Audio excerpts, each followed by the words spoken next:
He walked into the courtroom expecting fairness, not favors. A man who had dedicated his life to justice, now standing before the very system he believed in. But instead of respect, he was met with suspicion. Instead of equality, he was met with judgment. The color of his skin spoke louder than his years of service, louder than his reputation, louder than the truth. The gavel slammed down, echoing through the silent room. A harsh sentence, cold, final, and undeserved, fell upon him like a heavy chain. In that moment, the courtroom wasn't a place of justice. It was a stage for injustice, a reminder of how quickly a system can turn against those it should protect. The faces around him said it all, some shocked, others complicit, many silent.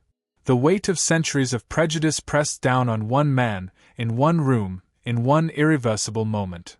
But what no one knew, what the judge himself didn't realize, was that this wasn't just any man.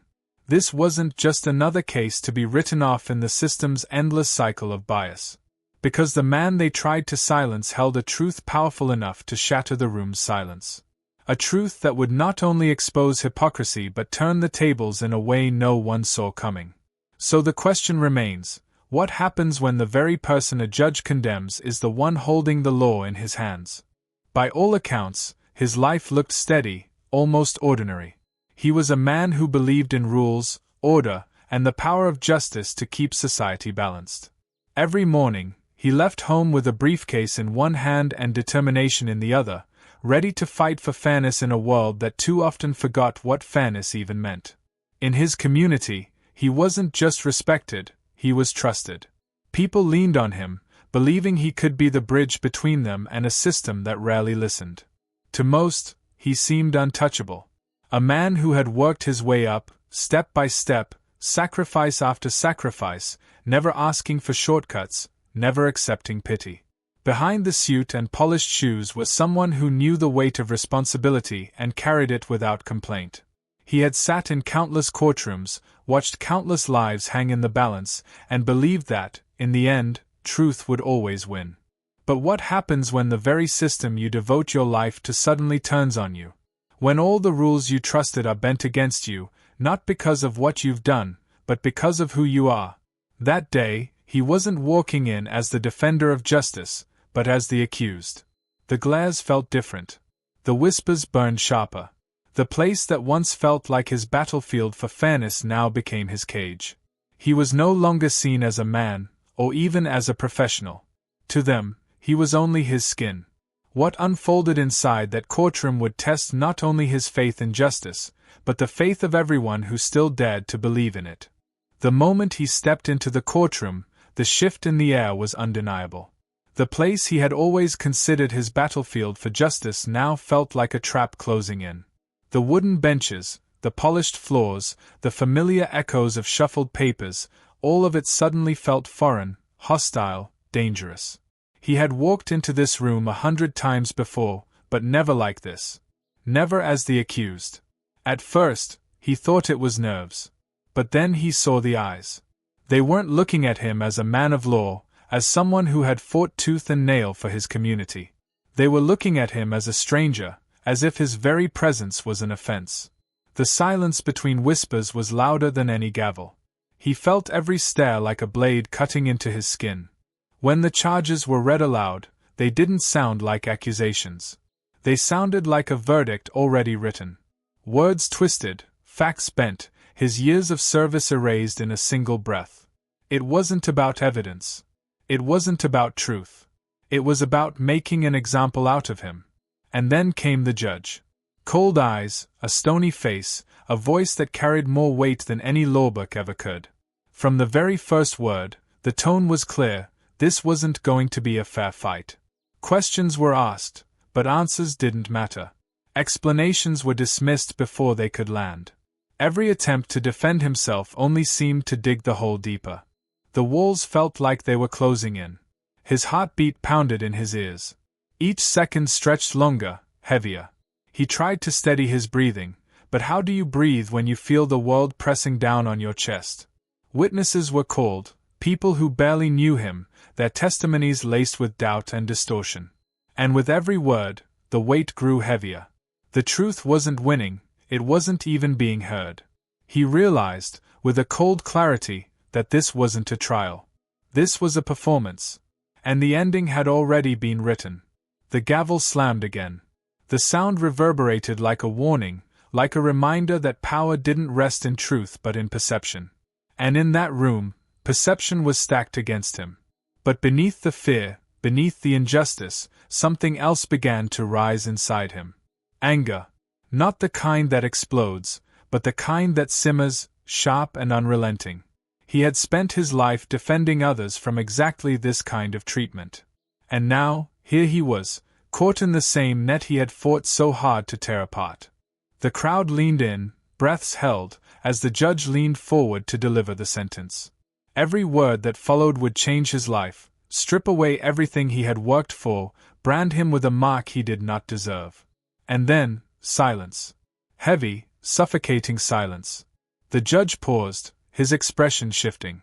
Something had caught him off guard. Something he hadn't expected. Because in that moment, the truth about who this man really was, the position he held, the power he carried, was about to turn the courtroom upside down. But no one knew it yet. Not the judge. Not the jury. Not even the man himself. What came next would shock them all. The judge's voice cut through the courtroom like a blade, sharp, unyielding, merciless. The sentence fell heavy, each word like a stone piling onto his chest. Years. Stripped away in seconds. No chance to defend himself. No chance to be seen for who he truly was. The room was silent, but it wasn't the silence of respect. It was the silence of complicity, of people too afraid, or too indifferent, to question what they had just witnessed. His heart hammered, his breath shallow, his world spinning. In that instant, everything he had worked for, every late night, every sacrifice, seemed erased by the weight of one man's judgment.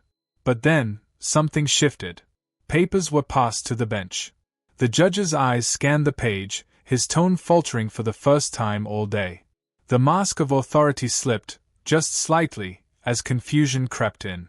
The courtroom leaned forward, sensing the change, waiting for the gavel to strike again. And then it happened. The truth he had carried silently, the truth no one in that room had bothered to see, was laid bare. This wasn't just another defendant.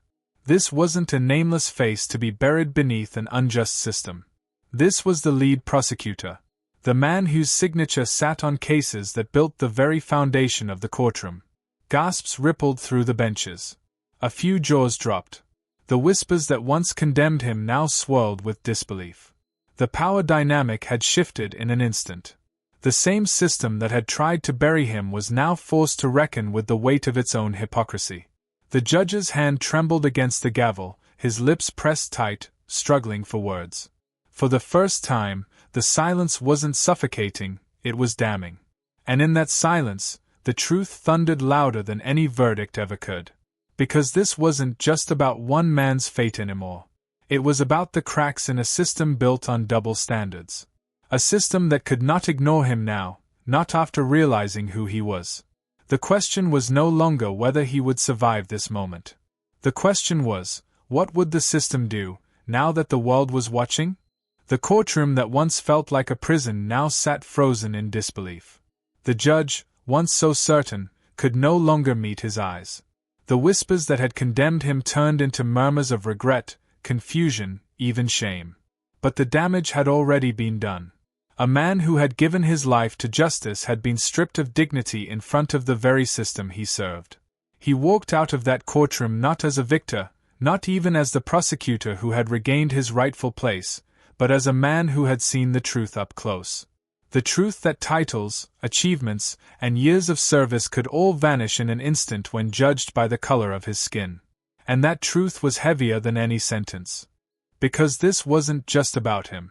It wasn't just one man standing against a biased gavel. It was about every black man and woman who has been silenced, dismissed, or condemned before ever being heard. It was about a system that claims to uphold justice, yet too often delivers the opposite. He carried that weight with him, knowing that his story was no longer just his own.